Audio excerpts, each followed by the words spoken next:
Danny Hot Chocolate Roberts, after a year in inactivity in 2020, first and foremost, how happy are you to be back in action? Massively, majorly, it's every fighter's dream to continue to keep competing. And obviously we've had a lot of adversity over the last 12 months, 18 months, but again, it's been something which I've taken in stride, and ultimately it's going to show on fight night, through preparation and the mental poise throughout this whole, period that we're ready for this. So I'm excited, yeah. And obviously, as I mentioned, 2 fights cancelled against the same opponents, one in March and one in July.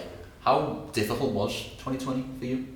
It was major in the sense that there was a couple of upsets, cancelled fights when you have, perceived plans of what's coming up in the future, family to take care of and stuff like that. Yeah. Obviously, it's complications that you don't need, but ultimately, these things happen, and again, it's part of a fighter's lifestyle, overcoming adversity and, soldiering on forward. So again, for me, it was just another thing for me to be able to prove to myself what I am and what I'm capable of doing, and it's all about the outcome.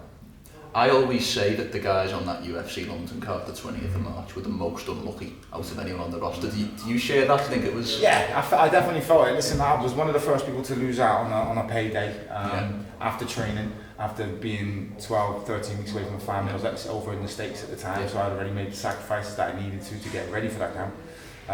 But yeah, as it was, getting it snatched away from me just wasn't nice. It was something that wasn't in my control. Yeah. So I had to quickly overcome that, look forward towards the future and just focus on what was next.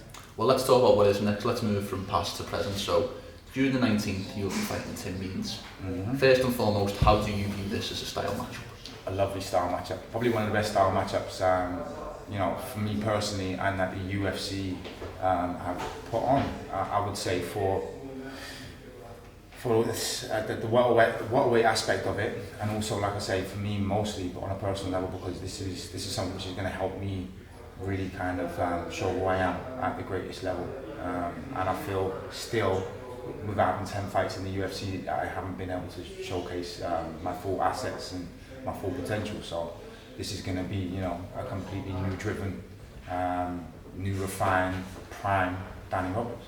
With respect, is there a particular reason why you don't think you've been able to show your full potential in the UFC thus far, or is it just maybe circumstantial? Yeah, listen, it's about the individual, but we all know that with the UFC you need a little bit of luck.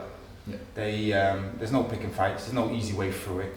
Yeah. They will just hand out any fight that they think is suitable for you at the time. And whether it's just been me down to my personal battles with myself, have always been something that I've needed to overcome. Yeah. I find that I've had to do that through this career, through my career being in the UFC, not necessarily before, but more so now, because again, there's a lot of things on a personal level outside of the UFC, outside of the sport, that I'm trying to just realign and get a lot of things on the same sort of energy flow, And at this moment in time, my purpose is secure. My foundations have always been correct, and it's just about getting the right execution, and I believe that I've got all the fundamentals now, all the elements in place to be able to produce the best performances and showcase the best Danny Roberts. Yeah. If we talk about Means as a style matchup, he is obviously a wrestler. Is it fair to say that with everyone you fight, you expect him to try and take it to the floor at some point? Yeah, I actually thought Tim Means was a striker from what I've seen. I thought he was a little bit of both, but I think he has a collegiate wrestling background, if memory serves. Well, yeah, to be fair, I've had a little look into it and see that he's done that, he's competed collegiate level. It isn't something that phases me, if I'm honest. Okay. Again, the fight's a fight, I mean, you get in there, it's you versus them, but everything that comes is done prior. It's done prior to that being under the lights, it's done prior to you shining in front of everyone, You need to overcome your own personal battles, and that's done weeks and weeks before, it starts to rain. So for me, I've done absolutely everything I've needed to do to get confirmation, get every single mental and physical affirmation ever. So understand when I say that I'm going to go in there 100% of me, and my atoms believe that I'm going to win that thing, I'm going to take away the win. What did you make of Means' last win over your old foe, Mike Perry? Yeah, again, listen, Mike Perry's a pudding. He's a pudding now, right? I probably fought one of the hottest Mike Perrys there were, and really took it to him, put him on his back foot. He was unbeaten at the time. And again, that's not taking away no shine from anything from Tim Means being that guy that's competed and obviously, beat Perry, and also Perry and what he's done prior to fighting Tim Means. But for me, yeah, I look at that, and that wasn't no fight to really go off to give me a good example of what to expect with Tim Means, apart from the volume and the cage control that he likes to try and establish, you know. Can I give you a little bit of a stat? So I had a little bit of a look at Tim Means' last 4 fights on the betting line. Yeah, I like these ones. And out of his last 4 fights, he's been the underdog in all 4, winning 3 out of the 4 fights. In this fight, he's the favourite against you. What do you make of that? To be honest, I believe that most people against me are going to be favourites, and expectedly it's always been that way. But also, there's no pressure for me. Understand this, I go into the darkest places, the darkest corners of the world, and I will fight anyone, and I will come out, I will prevail. Yes. I've been to Germany, I've been to Russia. That's no place for a black man to be. I've gone over to the States, I'm undefeated in the States. Yes. Right, so we're going back to Vegas again. I don't see it as it's going to be anything else other than a challenge, other than a fight, and other for me to just be able to establish the things that I've secured, the affirmations that I've put in place from all the hard work and the continued consistency. So for me, it's just about going and shining. I've done absolutely everything I could do. You can probably tell from right now who I am with you, the energy. Yeah. Just get me over to Vegas next Saturday, and we're there. We're getting ready to go. In terms of this UFC welterweight division, I don't mean to be disrespectful, but it almost feels like you're the forgotten man, obviously, with this little bit of inactivity. Do you feel like this fight's maybe putting yourself back on the map? Yeah, I feel that. I feel that a little bit. It's a mad one. Listen, the UFC, I've had curveballs thrown at me and all sorts of madness, and I'm that guy that will always put things on the line, will risk everything, will take the risk. So I'm one of the fan favourites. Yes. But at the same time, as far as you want to look at records, you want to look at accolades, there might be 1 or 2 blemishes that don't really show my complete, finesse in the sense of just calibre, where I should be, where I believe that I am, where I belong. Tim Means is going to be that ticket for me to ultimately establish where I am. I don't care, I've been past all the naysayers and all the disbelievers and all that. I googled Tim Means and Danny Roberts versus Tim Means, and it's all Tim Means versus me. I am the dark horse. I am the guy that's not supposed to prevail from this. Everyone's concentrating on him. Yeah. But you know what? Focus on that guy. He's absolutely fine. It takes the heat off me, and I just get to go in there and do my thing, enjoy what I'm doing, and just literally perform.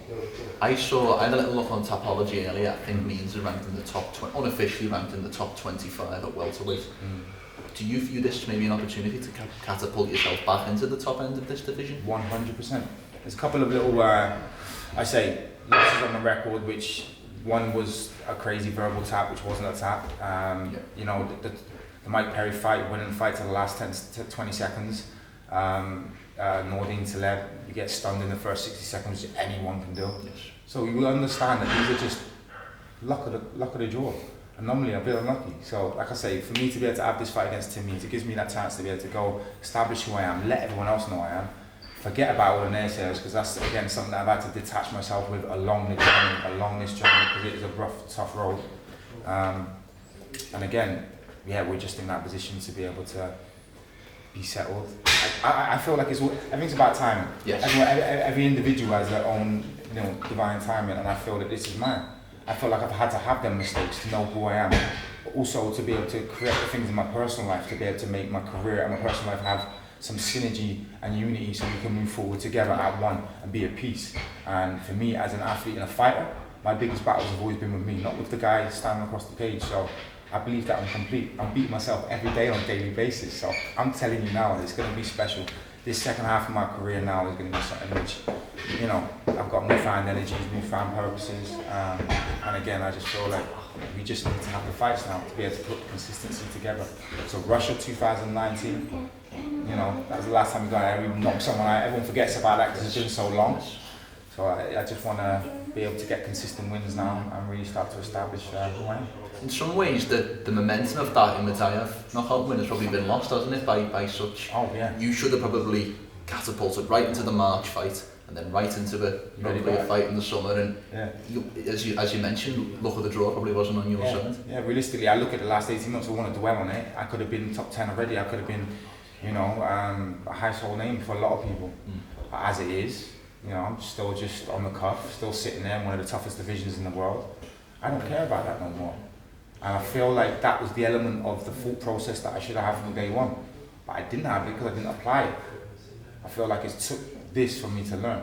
You say you learn from your mistakes, and they will be some of your greatest teachers.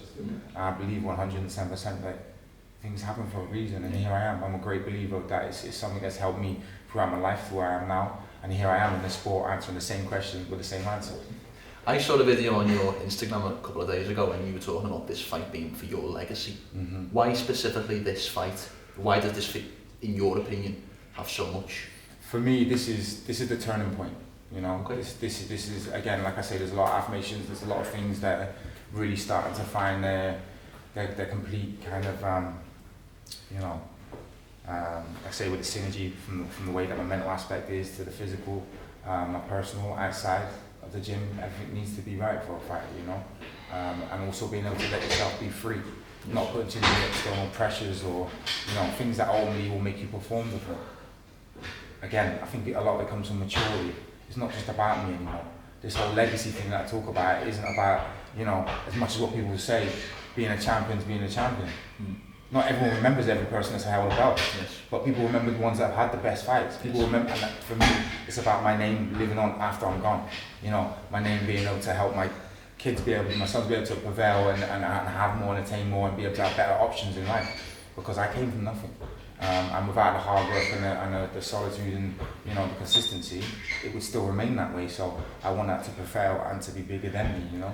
And ultimately, like I say, it means it's a stepping stone towards that. Of course. Now, we're obviously sat in the great No Limits gym in Liverpool, and I know you obviously spend time in Aspire Combat Academy. Was there any part of you that wants to go over and train in America with is it still the Black Civilians? Is it now Sanford MMA? Is it Hard Knocks? What is the name of they disbanded from Black Civilians. Yes. Basically a financial problem, and then God rest Glenn Robinson's soul, he passed. And then from that, it left a lot of fighters in limbo. Obviously, you know, who had great finances and stuff like that, and good coaching. So they decided to establish somewhere else, which was Hard Knocks. Yes. Now, Hard Knocks was somewhere that they wanted to, you know, ultimately use the profile of all the fighters and the coaches to boost the gym. Yes. But it was also only a stopping place until we had all the endorsers and the right people to go across to Sanford MMA, which is now a multi-million-pound complex with the greatest surgeons in there. Yes. Like, you can get absolutely everything done in one facility. Everything from nutrition, full analysis, you know, some of the best coaches and bodies in the world. So yeah, a big part of me wanted to be there. With all this crisis that we've got going on, yeah, it was very hard. But another part of me was like, well, hang on, let me look at the anomaly of the things that have affected me before in the past.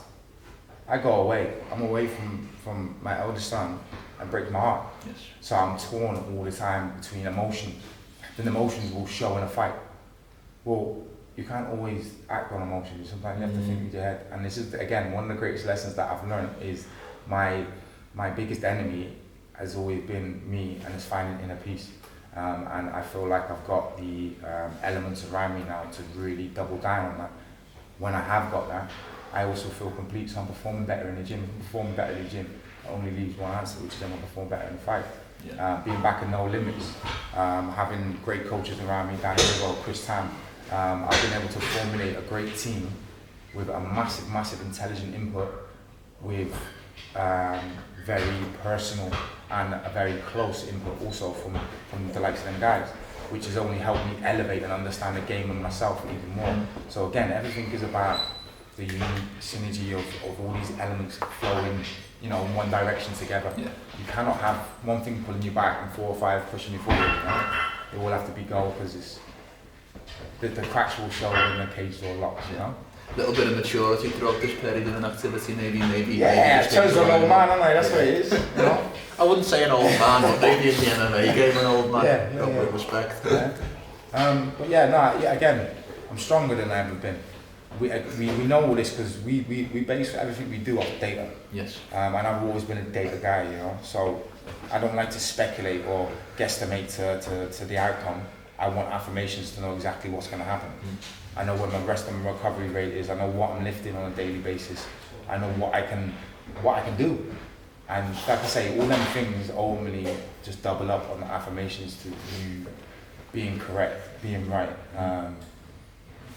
doing your job efficiently. You know? What does a good, if we're in June 2021 now, Danny, what does a good 12-month period look like for you? Where would you like to be come the 1st of June 2022?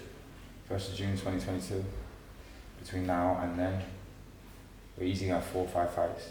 I understand this is my biggest layoff.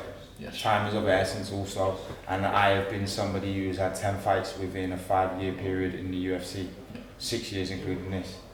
But I've had 2 injuries which have kept me out for 3 years, total 3 years if you want to look at that. Yeah. So, alright, I've had 10 fights in the space of 3.5 years. So like I say, consistency's always been a big thing for me. I like to fight, I like to keep it often, I like to keep it frequent. We've just done all of the work we've needed to do, over 300 hours in 20 weeks. You know, around my operations to be able to make sure that we're ready to come back and come back the right way. After this, I'll be ready every 6 to 8 weeks, and that's the way it will stay. So between now and June 2022, yeah, expect to see me 4 or 5 times easy. Expect to see plenty of knockouts there for the fans. Yeah, some entertainment, some good hot talk. Well, let's for one final question, Tim, back to the fight at hand. Danny, give me a prediction for June the 19th. What happens when you're locked in there with Tim Needs? Second round finish. Second round. He's going to be on his back second round. I honestly believe and feel that I just have too much for this guy. I've seen him fight, I've seen what he's about. You know, I know his age, I know where he's at, and I probably know his mindset in the sense of I've watched interviews with him most recently just to see where he's at. Prospectively, you know, again, he's a great guy. Before I got in the UFC, I used to look at Tim, I see him fight and all that. A couple of years before, I was thinking, wow, it's nice, I might have to fight him one day to do it. And that happens. But also, I see him giving me a lot of respect. And yeah, I give him kudos for giving me respect, because I'm no pushover. Understanding you come into me and you want a dogfight, it's going to be there. Yes. But ultimately, yeah, it's a fight, and I'm coming in to win. I'm coming to take absolutely everything that's mine, and that is no disrespect to Tim Means. He's just another person who stood in the way. You understand me? But there won't be respect until after we've done what we've needed to do, and you know I've secured the bag from family. Simple. Well, it's a fantastic fight, and I'm very happy to see you back in action, and very glad that we could sit down. Cheers, thank you, I appreciate it. Thank you. Put that for each. Well done.